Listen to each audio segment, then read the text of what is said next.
How to convert an image into text.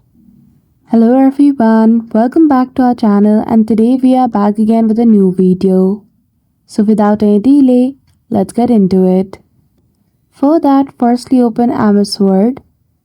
Then after, from the ribbon, go to Insert and click on Picture.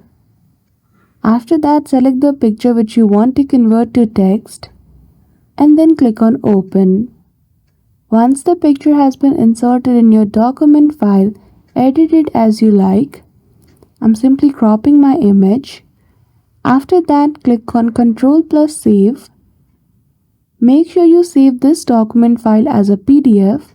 So type its name and save as a type, go to PDF. Then click on Save.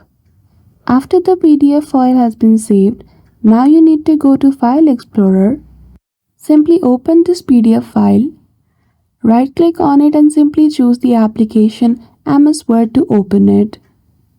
Once you do, this PDF file will be opened in MS-1 in the editable format.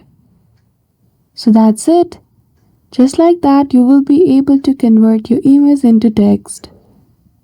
So I hope you found this video helpful.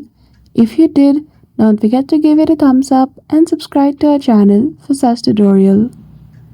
Thank you for watching till the end.